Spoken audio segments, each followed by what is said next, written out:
Halo Sobat Bukan Sekolah, kita akan bahas hal-hal yang gak diajarin di sekolah, tapi penting banget buat kamu. Gimana cara mikir dan gimana cara ngerti uang dari sisi yang lebih manusiawi.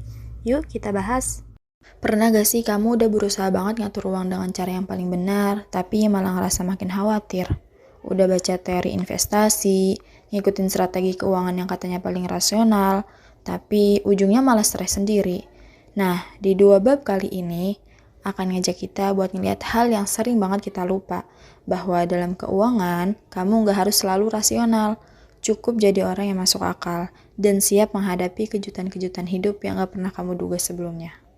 Banyak orang mikir keputusan keuangan itu harus sempurna, harus logis, harus 100% benar secara teori. Tapi kenyataannya, manusia nggak hidup di teori, kita hidup di dunia nyata, di mana rasa takut, pengalaman, dan ketenangan hati punya peran besar. Rasional itu keputusan yang sempurna secara logis, sedangkan masuk akal itu keputusan yang mungkin nggak sempurna, tapi bisa kamu jalani dengan tenang tanpa stres. Misalnya, secara teori, keuangan itu lebih aman diinvestasikan sebanyak mungkin, karena katanya uang di tabungan bakal kalah sama inflasi. Tapi di dunia nyata, kalau kamu belum siap lihat grafik merah dan harga turun, itu bakal bikin kamu cemas, panik, dan pengen jual secara cepat. Jadi, buat sebagian orang, nyimpen uang di tabungan itu keputusan yang masuk akal. Di dunia keuangan, 2 orang bisa ngambil keputusan yang beda dan dua-duanya bisa benar, karena mereka hidup dengan cerita dan pengalaman yang gak sama. Seseorang yang pernah kehilangan pekerjaan mungkin lebih suka nabung banyak, sementara orang lain yang hidupnya stabil mungkin lebih berani investasi besar. Nah, keputusan yang masuk akal itu bukan tentang siapa yang paling untung, tapi siapa yang paling bisa bertahan tanpa stres. Karena manusia itu bukan robot, kita nggak cuma mikir pakai logika, tapi juga pakai rasa aman. Bayangin deh waktu kamu demam. Secara logika, kalau demam itu tubuh lagi melawan infeksi, artinya kamu nggak perlu panik. Tapi kenyataannya tetap aja kamu minum obat, istirahat, dan jaga diri. Bukan karena kamu nggak ngerti teori medis, tapi karena kamu pengen tenang dan nggak mau ambil resiko.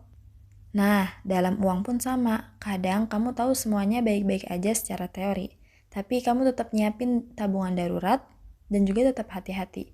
Itu bukan kelemahan, tapi itu tanda kamu masuk akal.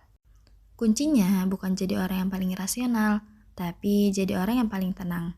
Karena dalam jangka panjang, yang menang bukan yang paling pintar menghitung, tapi yang paling sabar dan konsisten. Setelah ngomongin tentang gimana cara berpikir yang masuk akal, di bab berikutnya, penulis ngajak kita buat sadar satu hal penting, bahwa dunia ini, terutama dalam hal uang, selalu penuh kejutan. Hal-hal besar yang ngubah sejarah keuangan hampir nggak pernah bisa ditebak. Contohnya pandemi. Nggak ada yang nyangka pandemi bakal bikin dunia berhenti total.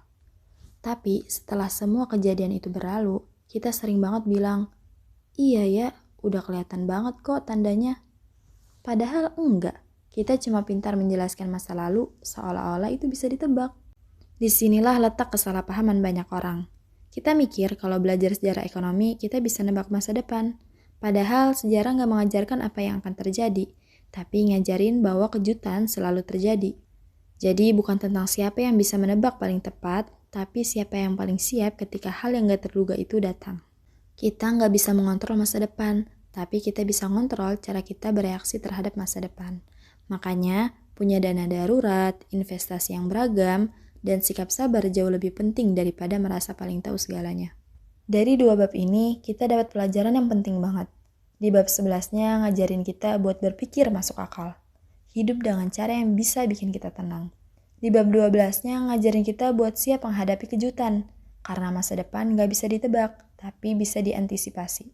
Kalau kamu suka insight kayak gini, jangan lupa like, comment, subscribe, and share ke teman-teman kamu yang lagi belajar tentang makna uang. Sampai ketemu di video selanjutnya.